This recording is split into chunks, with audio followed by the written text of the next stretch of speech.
Assalamualaikum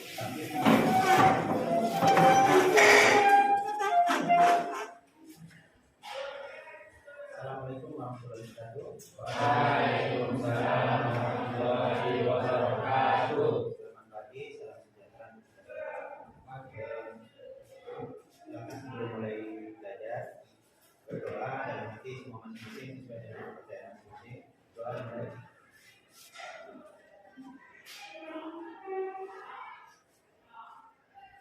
Doa selesai, silakan duduk. Oke, sebelum mulai pembelajaran hari ini kita masuk tanggal 9 Ahmad Gusti 9. Alhamdulillah. Mau senang? Senang ya. Kuncinya masukkan dalam. Boleh.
Dilakukan, tapi di bagian akhir.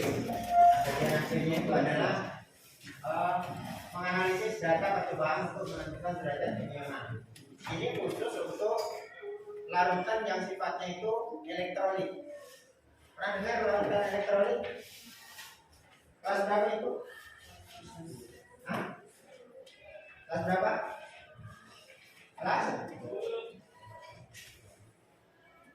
Kelas 10 ya. Di kelas 10. Dulu percobaannya apa di kelas 10? Ada pernah dicoba? Belum? Hah? Yang dapat mengantarkan listrik. Sudah pernah percobaan? Sudah kan? Nah, elektrolit itu salah satunya larutannya apa yang paling sering digunakan? Elektrolit itu larutan yang mengiam sempurna di dalam air. Yang sering kita pegang-pegang juga di rumah ada. Apa itu? Garam. Garam dapur. Jadi NaCl. Ini kalau mengiar menjadi Na plus tambah Cl nih. Nah, inilah yang namanya larutan elektrolit kuat. Kalau larutan elektrolit kuat untuk pada sifat koligatif, maka derajat ionisasi atau faktor Van Hoff-nya itu 1. Itu udah ketentuan, ya kan? Nanti setelah kelompok ada bahan yang mau Bapak bagi, itu diisi, kemudian kita rancang goyang ya. Tonton dulu, ada video, nanti kita diskusi apakah langsung bentuk kelompok, karena nanti tugasnya kelompok. Langsung kelompok? Ya. Satu di sini, kelompok 2, 3, 4 di sini, 5 sana. Boleh kau yang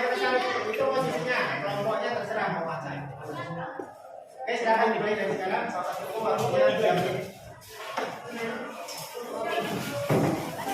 Di lembaran ketiga itu ada nama kelompok berapa, terus ada nama anggotanya. Itu semuanya ditulis. Semuanya bekerja sama untuk menyelesaikan ini dulu sampai 10 menit sebelum penutupan pembelajaran.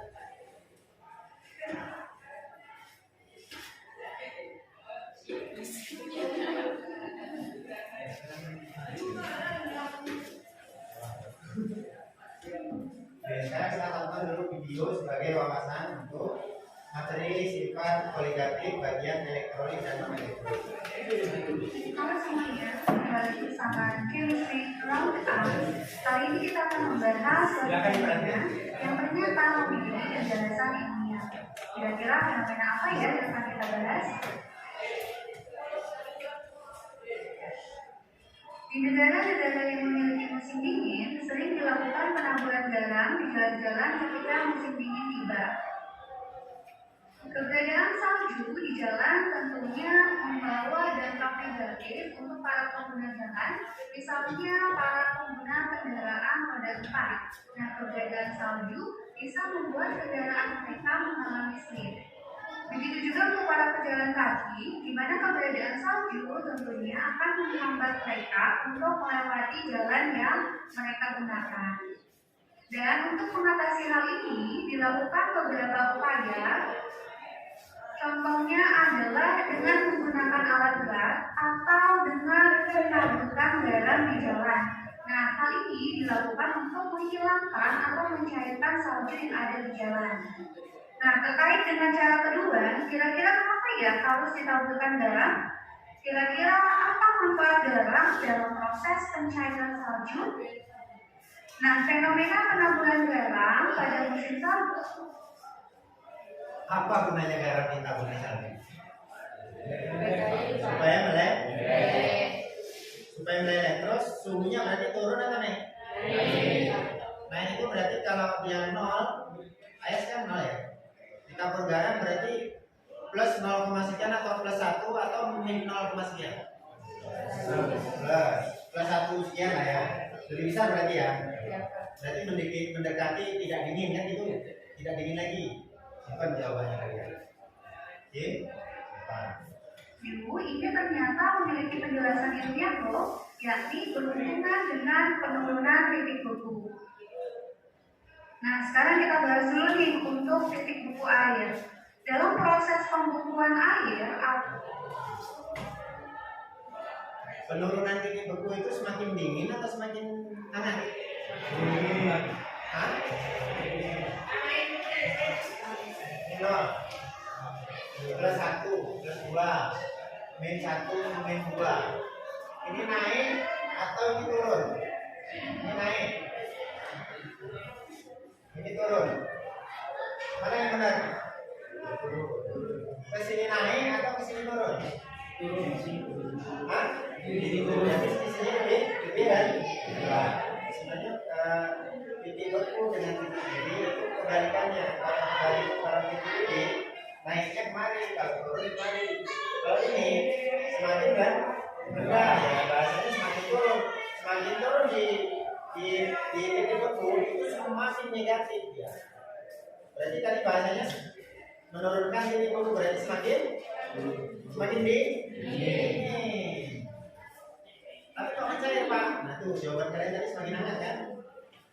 Ya kan? Karena mencair semakin hangat. Nanti supaya kalian paham tadi, Bapak tak akan memberikan jawaban. Di hari Sabtu buktikan. Di hari Sabtu bukti. kalau perubahan wujud air dari cair menjadi padat, dalam kimia terjadi proses reaksi keseimbangan dinamis antara air berwujud cair ke air yang berwujud padat. Nah, ketika keseimbangan dinamis ini tercapai, maka akan terjadi perubahan air dari wujud cair ke padat dan sebaliknya, dari padat ke cair alias dari es menjadi cair, di mana kedua perubahan ini terjadi dengan kecepatan atau dengan laju yang sama. Nah, kemudian kita harus mengetahui juga perbedaan antara air dengan wujud cair dan padat terletak pada jarak antar partikel dari molekul-molekul airnya. Di mana untuk air yang berwujud cair, jarak antar partikel airnya lebih rendah dibandingkan dengan air yang dalam wujud padat. Nah, dalam hal ini, supaya air dapat membeku atau menjadi padat, maka partikel-partikel air harus mengatur diri supaya jarak antar partikelnya menjadi lebih dekat. Nah, sekarang kita bayangkan apa yang akan terjadi ketika ke dalam air kita tambahkan sejumlah garam. Ketika kita menambahkan garam ke dalam air, maka di dalam air tersebut akan ada partikel-partikel garam, di mana keberadaan dari partikel garam ini tentunya akan menghambat atau mengganggu pergerakan dari partikel-partikel air untuk saling berdekatan supaya menjadi padat atau membeku. Nah, supaya larutan garam ini dapat membeku, maka dibutuhkan suhu yang lebih rendah. Maka dapat dikatakan bahwa penambahan garam di dalam air dapat menyebabkan penurunan titik beku larutan. Kalau biasanya air membeku pada suhu 0 derajat Celcius, maka ketika kita tambahkan garam ke dalamnya, titik beku larutan garam tersebut akan turun, yaitu lebih rendah dari 0 derajat Celcius. Ada jawabannya? Nah, kalau kita kembali ke fenomena penambahan garam pada musim dingin, maka hal ini sesuai dengan prinsip penurunan titik beku. Pada musim dingin, jalan pasti digenangi air, di mana pada suhu 0 derajat Celcius, air tersebut akan membeku sehingga jalannya kita akan membahas fenomena-fenomena lain yang ternyata dapat dijelaskan menggunakan ilmu kimia. Terima kasih sudah menyaksikan video ini. Dengerin dulu. Baik pengantar. Jadi di luar negeri itu, terutama di negara Eropa, mereka tuh ada memiliki beberapa musim. Kalau di kita berapa musim? Dua, musim hujan dan musim kemarau. Dipakai di luar negeri itu untuk mengganti NaCl tadi supaya nggak berkarat, menggunakan garam golongan. Kalau yang garam tadi golongan berapa? Garam itu golongan 1A. Apa golongan 1A? Ini pelajaran kelas berapa? 10. Siapa yang masih apa? Hari libur, nanti kita rebut CS Fr hidrogen, litium, natrium, kalium, rubidium, cesium, francium. Ini karena kalau dipakai dalam golongan 1 itu berbahaya untuk kendaraan bermotor. Kita lanjut menonton, habis itu baru kerja ya. Enak nonton kan? Kita sekarang nonton yang enak.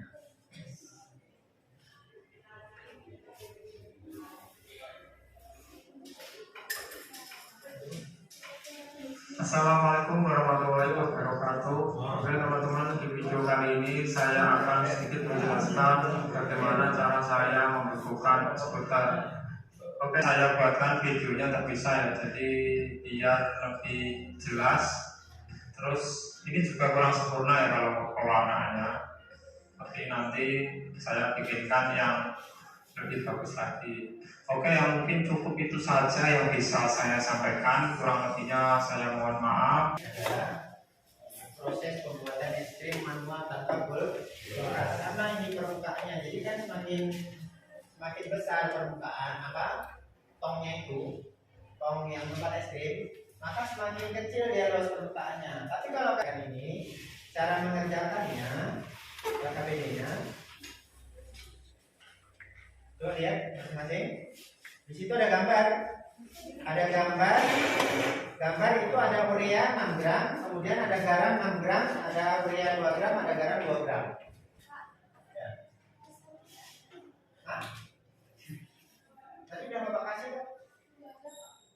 Ada 70 kali. Bapak. Hah? Gak usah lah, datang aja. Karena itu ada nilainya. Yang nggak datang mungkin ada nilainya, tapi nggak setinggi kalian yang ada. Ya. Yang nggak datang namanya jangan di situ, tapi di sampingnya itu tidak datang tulis namanya ya. Jangan dicampur di barisan itu, di sampingnya aja. Oke, dan caranya di situ kan ada gambar gelas. Ada berapa gram di situ? 2 gram urea. Volumenya berapa? 100 berapa? 100 apa? 100 desimeter. Ini ya? Desimeter kubik. Ini ya? Ini sama dengan gram. Nah, 100 gram. Jadi ini nah, molaritas itu kan rumusnya apa? Molaritas CO NH2 dua kali. Ini CO molaritas M sama dengan gram per ml kali 1000 per P, ya kan? P. Nah,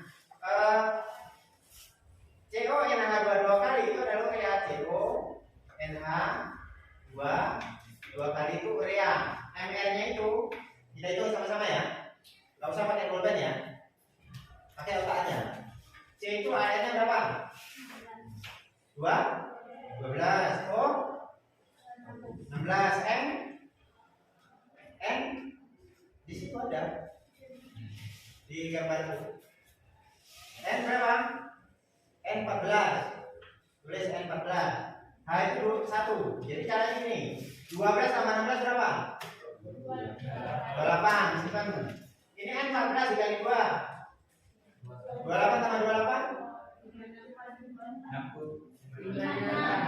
56. Ini hanya 1 kali 2, 2 kali 2 apa? 56 tambah 4? 60. Maka ml-nya ini adalah 60. Sama dengan gramnya berapa tadi?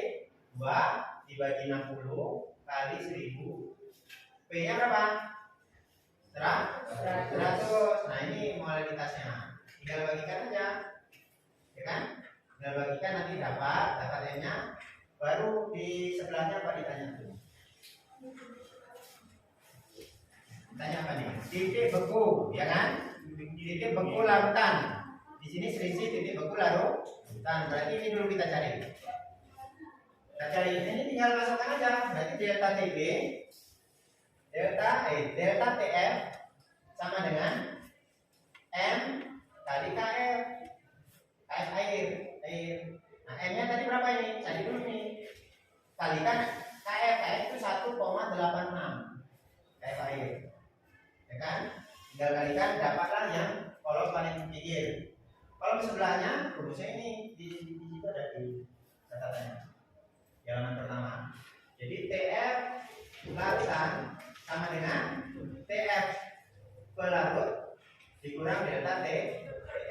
Jadi cari ini dulu, cari ini, baru cari ini.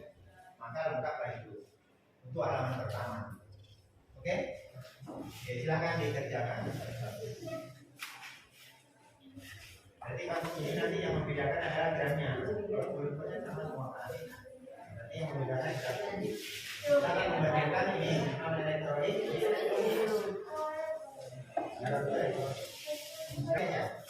Nah, berarti yang B belum Pak? B belum, yang ini masuk dulu. Jadi buku aja dulu.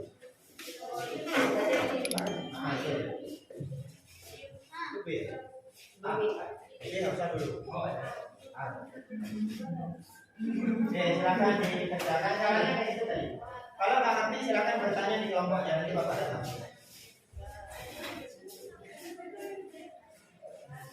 Yang 9 selesai ya. Berarti tinggal masih fokus saja.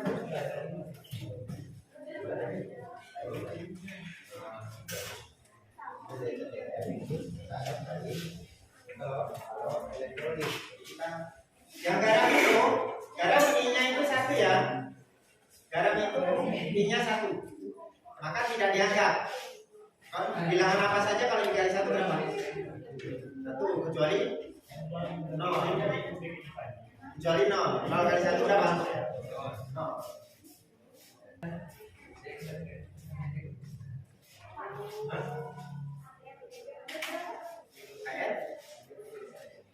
Bapak bantu aja. Air urea itu 60. Satu lagi apa? Ini apa nih? Garam. NaCl airnya berapa? Na itu sama ratunya berapa?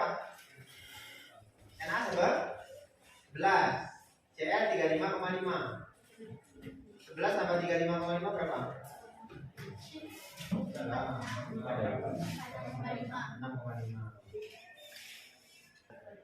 Na 23 ke 11. Jadi 23 tambah 35,5 berapa? 58,5 berarti. Oh, itu titik-titik kan?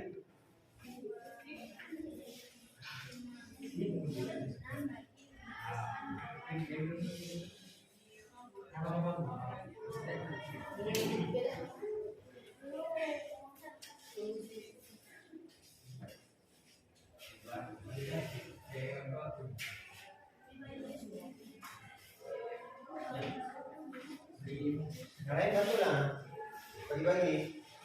Ada berapa tuh? Ada 2, 6, 26 ya, sekarang sama Korea. Jadinya biar tadi, kalau itu biar cepat. Berarti 0,1 kan? Ini 1000 dibagi 100 berarti 1. Tadi hanya 1. Hanya 1 kan jadi kalau yang 1, X-nya berapa? Delta TN-nya. Delta ini berarti 1,86 baru cari yang sana delta TN, baru cari KS larutan kan ini hanya titik beku larutan. Titik beku larutan itu adalah TF larutan, ya kan? Caranya adalah TF larut berapa? TF larut berapa? Titik beku pelarut, titik beku air berapa? 0 kan? Berarti 0 dikurang delta TF itu hasilnya pasti negatif. Itu yang untuk titik beku larutan.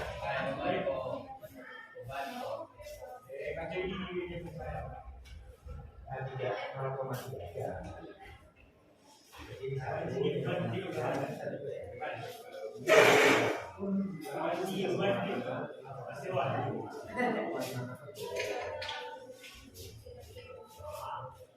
Selisihnya selisih titik beku dengan titik beku larutan. Ini selisih titik beku pelarut dengan titik beku larutan itulah delta TN. Berapa delta TN? Ini salah. Ya ini di sini, yang ini mana? Ini rumusnya. Atas delta larutan dengan delta pelarut dikurang delta TN. Berarti 0 dikurang ini hasilnya pakai negatif. Itu kan kolomnya ada kayak gini ya. Kayak gini tadi kolomnya ada berapa tuh? Nah, ini Ciko Korea lah, ini Korea ini berapa gram pertama? Halo? Koreanya berapa gram pertama tadi? Nah ini yang 6 gram. Maka ini adalah M-nya. M-nya berapa? Cari dulu M-nya yang tadi ini.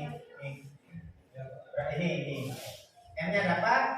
Terus ini adalah TF larutan. TF larutan itu adalah ini rumusnya. Titik beku air dikurang titik delta TF. Berarti ini hasilnya negatif semua ini nanti.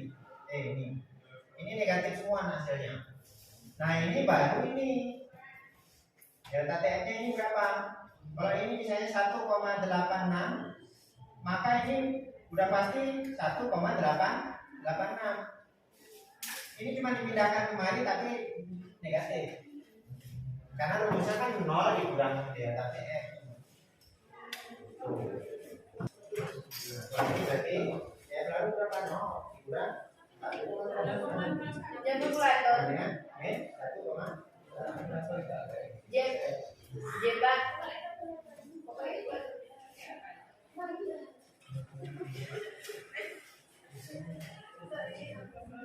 Itu Pak pertama tuh. Bagaimana titik beku larutan dibandingkan dengan titik beku pelarut? Banyak perbandingannya. Titik beku pelarut berapa? 0 air es batu 0. Titik beku larutan berarti yang sudah ditambah pula dari tambah Korea, maka berarti lebih negatif. Jadi titik beku larutan adalah 0, sedangkan titik beku larutan itu lebih negatif, sedangkan titik beku pelarut adalah 0. Artinya berarti titik beku larutan lebih kecil daripada titik beku larut. Kesimpulannya.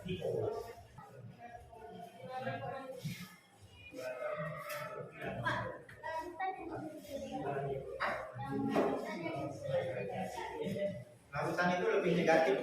Tadi kalian buat es itu lebih dingin mana, es batu dengan es ya?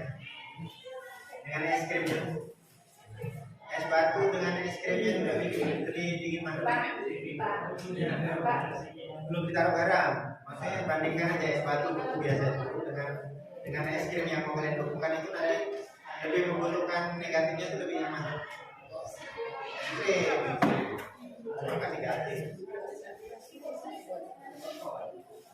Di sini kan udah ada delta T. Oh, ini negatif. Negatif ya kalau tak, bisa tadi kan fokus apa? Oh, ini delta T kan? Berarti delta T itu apa?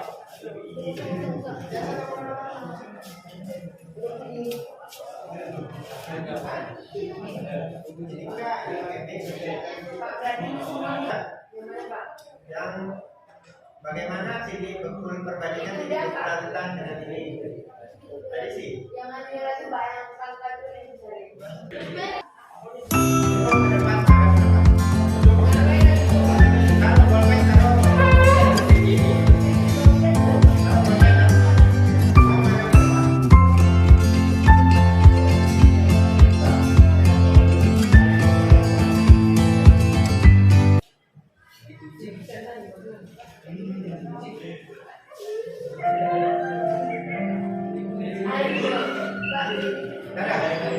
duduk bagus, letakkan kaki, duduk senyaman mungkin.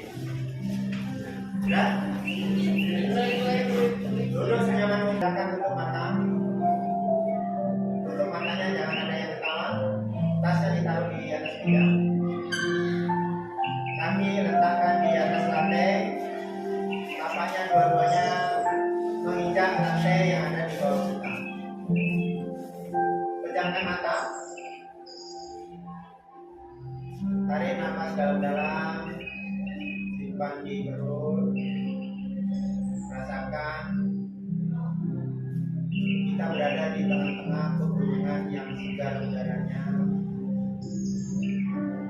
Hari ini kita sekolah sudah beberapa minggu dari ajaran baru. Banyak beban belajar yang kita rasakan. Sebagai siswa memang tugas sangat banyak sekali. Untuk itu mulai hari ini lepaskan semua beban itu supaya kita merasa lebih ini. Gunakanlah sebaik-baiknya untuk meraih cita-cita. Kadang-kadang di rumah orang tua kita abaikan. Mulai hari ini patuhilah semua apa yang dikatakan orang tua, karena semuanya demi kebaikan kita. Tugas, PR, semua jadikan tugas yang ringan sehingga kita bisikan dalam diri kita masing-masing, wahai diriku, jadilah orang yang sukses nanti ke depan. Buangkan sifat burukku selama ini, buangkan rasa malasku, sehingga aku bisa memanjakan diriku sendiri. Aku bisa meraih cita-citaku dengan iringan doa hayat dan hidup. Mulai ke depan nanti, hiduplah dengan teratur, hiduplah dengan terukur, supaya apa yang kita cita-citakan bisa tercapai dengan baik. Tarik nafas dalam-dalam, tahan di dada, keluarkan pelan-pelan. Sekali lagi, tarik nafas dalam-dalam,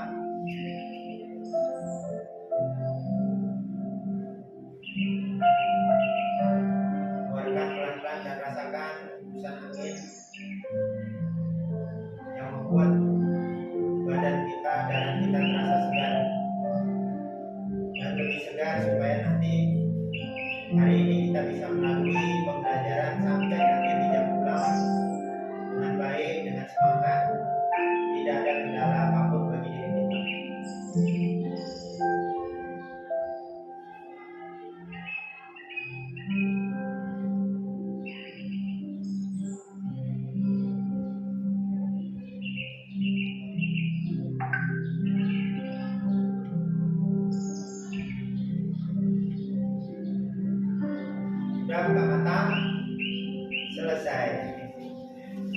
tangan dulu. Selamat tangan. Karena bulan 3 udah selesai. Gak terasa ini. Kalian bangun tidur, datang ke sekolah, belajar, jajan, pulang lagi, datang ke sekolah. Tahu-tahu nanti kalian udah tamat. Disitulah nanti tantangan itu lebih berat ini. Harus kuliah, biaya orang tua harus banyak. Mau tes politik, tes tentara, butuh uang banyak. Sekarang belum. Seyogianya kalian dari SD nabung sampai sekarang ini udah banyak. Walaupun nanti kalian pergi jauh, sudah ada uang kosnya, sudah ada baju baru, sudah ada transportnya sehingga orang tua tidak susah. Bayangkan kalau hari ini kalian nanti tiba-tiba di bulan 3 tamat, berangkat uang belum ada, orang tua harus kontak-kontak cari utangan sana kemari. Kuliah itu biayanya mahal. SPP sekarang nggak seperti dulu lagi. Dulu waktu bapak kuliah hanya 300.000. Sekarang hampir 5 juta, bahkan ada yang 7 juta. Itu tidak uang yang sedikit. Banyak. Belum tentu orang tua kita itu mampu. Tapi demi anak, orang tua itu berusaha supaya anaknya bisa sekolah. Karena orang tua itu bayangan benaknya itu, walaupun kalian itu nggak terpikir, kalian tidur pulas, orang tua belum tidur. Yang dibayangkan bagaimana anakku nanti. Kalau dia belum kuliah, belum selesai sekolah, terus aku udah nggak ada. Siapa yang bakal ngurus dia? Itu bayangan orang tua. Nanti kalau perempuan siapa jodohnya? Kalau nanti nggak laku gimana? Bayangannya itu jauh, ketakutan itu muncul di orang tua. Dan semuanya itu dipikirkan Tuhan. Sekarang belum terpikir, tapi begitu kalian nanti berumah tangga, punya anak, disitulah nanti kalian baru berpikir. Tapi udah terlambat. Oke? Terima kasih ya. Saya dikumpulkan. Oh iya, lupa. Das. Kalau itu kan tidak banyak lagi. Tapi berarti kalau dikumpul hari Sabtu, sekalian ini dindingnya. Ini dindingnya yang ramai. Jadi per kelompok yang dibawa es batu itu sebanyak 3 kantong yang gede-gede. Ingat ya, jadi ya. Satu es batu. Es batu. Yang kedua, es lilin yang sudah dibungkusin di rumah, bikin seenak mungkin. Beli aja kalau mau hemat, misalnya susu kental manis yang warna coklat itu. Buat satu kelompok 20 es lilin. 20 segini ya. 20 es lilin. Yang ketiga, garam. Garam 4 bungkus. Garamnya yang kurang. Itu 4 saja, 4 bungkus. Kecil lah, yang murah kecil. Nah, yang Indomaret yang gede-gede itu kan mahal. Yang murah berapa? 1.000. Kesimpulan pertemuan kita hari ini adalah bahwa semakin konsentrasi itu semakin kental, maka semakin negatif ini semakin kental konsentrasi semakin tinggi. Jadi kebalikan. Wassalamualaikum warahmatullahi wabarakatuh.